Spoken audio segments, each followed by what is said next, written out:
So, my fiance proposed 6 months ago. We were due to get married next October, but at this rate, it won't be until 2022. We take virus seriously in this family. My fiance's mother passed away when he was 16 years old. He loves her so much, and he, his sister, and their father hold a remembrance each year, which I'm honored to have been invited to be a part of. Obviously, he's upset she won't be at our wedding. He mentioned a few weeks after we got engaged that I'd love her dress, and showed me photos. It's beautiful. His dad got the dress out of their storage unit so I could look at it in person, and it's breathtakingly beautiful. I begged my fiancé to let me wear it, and he agreed. Last week, I invited his sister to come meet my seamstress so we could talk about letting the dress out and adding some extra panels. His mother was a size 2. I'm a size 14, so we need to make alterations. His sister lost her damn mind and told me I was fat. A 14 is a normal size for a woman, and that I was ruining the only piece of her mother she had. She has her jewelry and lots of photos, so it's not the only thing. I tried to calmly explain that I just wanted her mom to be part of our special day, and she lost her mind and started screaming. It was hugely embarrassing for me.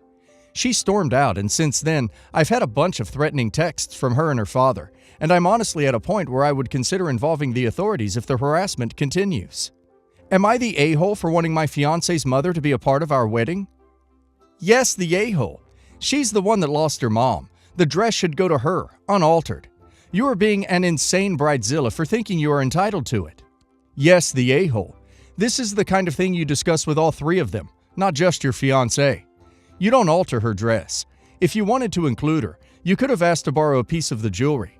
It's something that wouldn't need to be permanently altered. Yes, the a-hole. That was her mother's dress, not your mother's dress, and you didn't even know their mother. I'm guessing you would not have been so keen on wanting her to be a part if the dress hadn't been to your liking. And the difference between size 2 and size 14 means you'll basically take the dress apart and make a new one of the pieces. It was wrong of your fiancé to make the unilateral decision to give you the dress. Give back the dress. Apologize for overstepping. Yes, the a-hole. I don't like the way you phrased the question at the end. I'm sure no one is mad that you want to include your fiancé's mother, but of course they don't want the dress altered. The sister shouldn't have called you fat, but she's allowed to be upset that you're taking the dress away and changing it. Traditionally speaking, it should be hers. Yes, the a-hole. You're considering involving the authorities? Your final question. You rephrased your little question. Are you the a-hole for wanting his mother to be a part of your wedding? Like wearing the dress is the only way to do it. It's also really not your place to try to come up with that way to do that. Let the family do that if they want to. You said you begged your fiancé to let you wear it. That tells me everything I need to know right there. His sister's feeling on the matter far outweigh yours.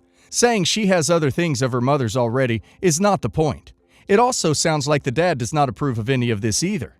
And speaking of outweigh, no, you're not fat, but taking a dress from a 2 to 14 is completely changing it, and you know it. I, 42 female, have a son, male 24. I had my son, Dean, at 18, and am very attached to him because my parents kicked me out and my ex walked out, so I raised him all by myself. About 1 year ago, Dean met a girl, Hannah, while at a bar. She seemed nice when I met her, but Dean had just broken up with another girl, Emma, 3 weeks prior. Emma and Dean had been dating since they were seniors in high school, and I was so excited when Dean proposed about 4 weeks prior to meeting Hannah. The problem arose when Emma found out she was unable to have kids. Dean has always told me how much he wanted to have kids. He always wanted to be there for them, because he didn't get to have a father. Once Dean found out about Emma not being able to have kids, he broke up with her. I was so upset because I didn't understand why he couldn't just adopt or hire a surrogate to have kids instead. Fast forward to 3 weeks later, and he meets Hannah at a bar. Like I said, she seemed nice, but I was still upset about him breaking it off with Emma. Last week, he proposed to Hannah, and she said yes. I was happy for him. The problem is, when we were talking at the dinner table and the topic of children came up, not by me, I asked Hannah about how many children she wanted, and she told me that she hated kids and never wanted them. I looked at Dean thinking this may shock him, but he didn't look shocked at all. Here's where I may be the a-hole. I asked my son, in front of Hannah, why he proposed to a girl that does not want kids, but broke up an engagement with a girl that he dated for 6 years because she was incapable of having kids. Dean's eyes got wide, and he started turning red with embarrassment. Hannah was shocked and said something along the lines of, "Since when were you engaged?" That's when I remembered that Dean told me to never bring up his engagement with Emma because he was scared of how Hannah would react. Hannah left the table. I asked him the question again, and he said that he was going to change Hannah's mind.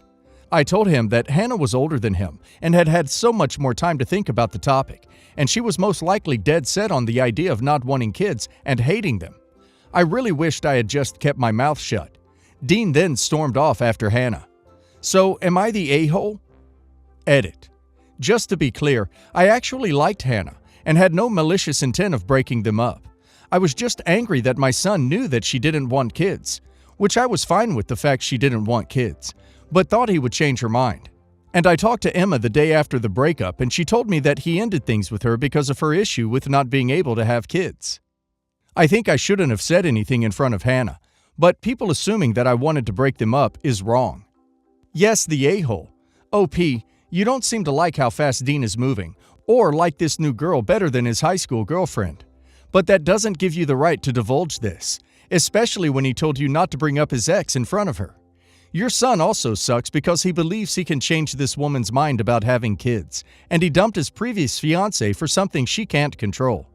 I'm gonna go against the grain and say not the a-hole.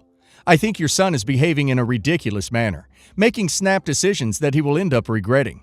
From your post, it sounds like he hasn't known Hannah for very long, and he's already proposed to her.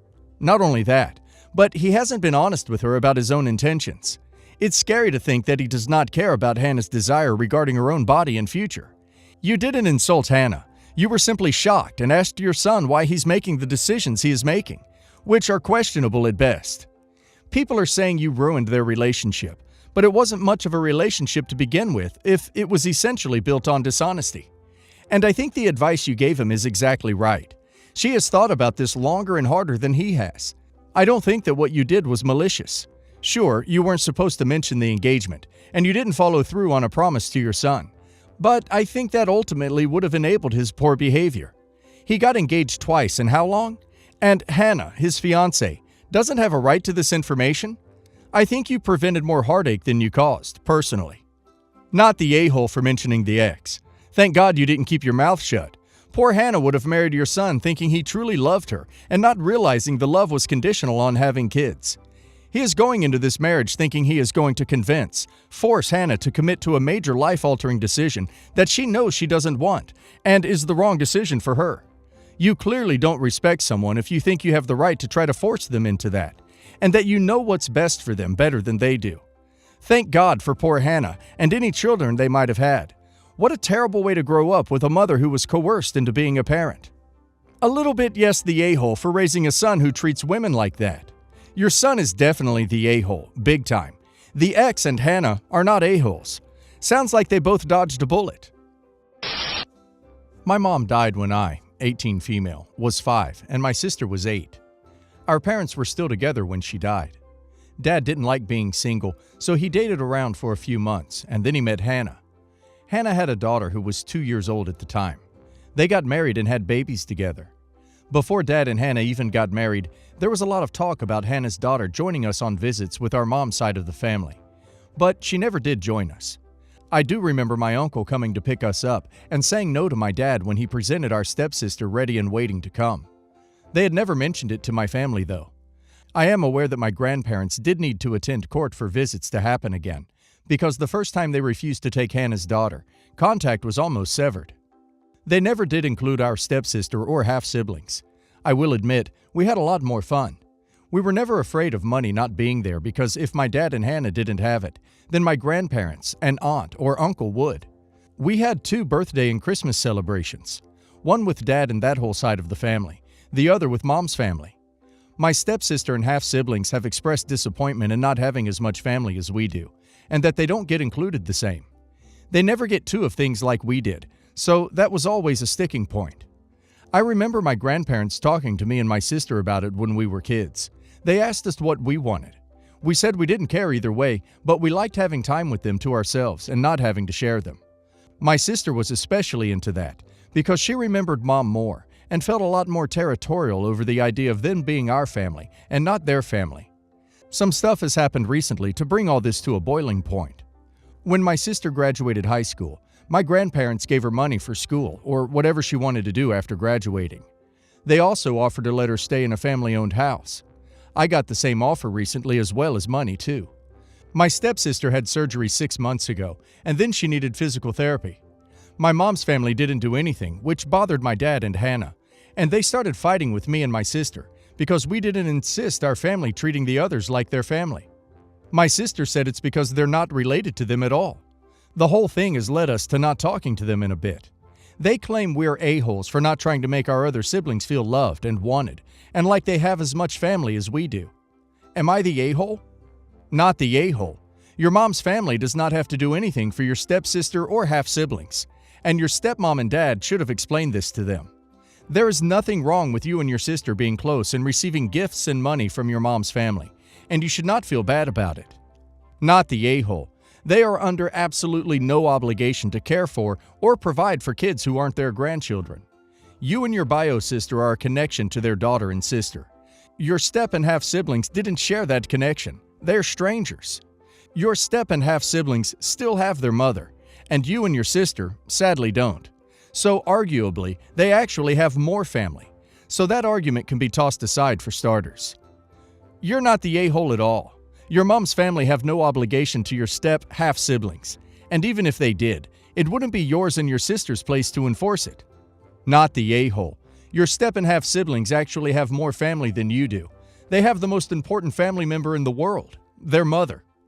Tell them there's no amount of money or presents that can ever compensate for the loss of a mother. And if they are really jealous of your grandparents stepping up, then there is something seriously wrong with them psychologically. Would they want their mother dead and to get more gifts and money, or do they want her alive? If they want money, they better start wishing their mother dies soon so they can get half her assets. Make this your hill to die on. Your grandparents owe your step and half-siblings nothing. They are strangers to them. They are not related to them. Also, they made your grandparents' life difficult withdrawing access and making them probably pay thousands in lawyers' fees. Imagine how terrifying it was for them thinking they lost you and your sister too. Your dad's new wife and he should not have had another child if they couldn't afford to care for them. They shouldn't be expecting strangers to compensate. Do they go around demanding neighbors pay up too? Why attack you over this, and not the stepkid's father's family? And your dad shouldn't compare grandparents, aunts, uncles with a mother. He's lost to the dark side if he can't protect you from his wife and kids. How ashamed your mother would be of him if alive today. Honestly, there seems to be so much toxicity. As soon as you can take up your grandparents' offer to stay in the property, and you and your sister should look forward to build your life without them. Go no contact, and tell your dad you are happy to meet just him if he wants a relationship, but not the others after their entitlement. My wife and I have 2 daughters, Anna, 15, and Jamie, 9. For context, Anna is not biologically mine. Her father passed away when she was 3, and I've been in her life since she was 6. It's important to know my wife and I have always been successful at parenting as a team, up until this. Just before the summer, Anna came out as a lesbian. My wife displayed an array of emotions, none of which were positive. Without being two-faced, I tried supporting both of them, but ultimately, my wife immediately decided she was never going to accept it. Things turned significantly worse when we found out that Anna already had a girlfriend. My wife found Anna a counselor, then a psychologist. When they didn't fix her, she moved on to a psychiatrist and tried pushing meds down her throat to ungay her. I actually agreed with seeing a counselor and found one on my own. The 3 of us attended one session together. My wife refused to return because the counselor was obviously pro-LGBTQ. At the therapist's recommendation, I met Anna's girlfriend and even took them out to eat. Then I let them go on dates alone. Wife didn't know. We both dropped things with my wife and let her fester in her own hatred. As if things couldn't get worse, my wife made the decision on her own to send Anna off to a boarding school 4 hours away.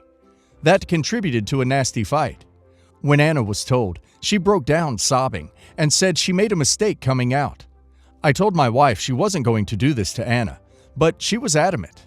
The school required an in-person meeting before finalizing her enrollment. The night before the appointment, I caught Anna trying to run away, to which I promised her she wouldn't be going. Again, my wife and I had it out. What I did next. After my wife fell asleep, I pulled a few fuses under the hood of her vehicle, causing it to crank but not turn over. This, of course, caused her to miss the appointment. I later lied and said something was broken. Her car sat for 8 days while I waited on the part that was never coming. Her brother stopped by the house and ended up taking a look. He found the missing fuses, and immediately she knew what I did. Now that her car was operational, she called to reschedule, but was informed the deadline to enroll had passed. What occurred after, I'll say I can forgive, but not forget. She accused me of making Anna gay, claiming I treat both girls like men. She then stated I have no say in any decisions going forward, since I'm not Anna's father, and I have no idea what it's like having a child come out as gay. I brought up the fact that tuition at the boarding school was very costly. Since it's our money, I should absolutely have a say. She accused me of controlling and manipulating her because of what I did with the car. She took the keys from me, told me I failed as a husband and a father. It's been 3 days, and she hasn't uttered a word to me, and I feel bad for what I did. I think you're the hero every kid needs. Every stepkid, every gay kid, every kid whose mom has lost the plot. You did a good thing, my man. Not the a-hole. Not the a-hole. But I will ask, why are you still with your wife? You stood up for your child and are clearly supportive of her. But the fact that you had to do so by disabling the car is bonkers. Your wife sounds like a hateful, manipulative person, without whom your lives would be markedly improved. Anna will need your support now more than ever. Holy crap, not the a-hole. I'm sorry for Anna. Her mother is gone. Now you're the only parent she has. Please keep a close eye on that woman, because some places still haven't made conversion therapy illegal. And places that run those kind of programs will often show up in the middle of the night and abduct children at the request of their parents.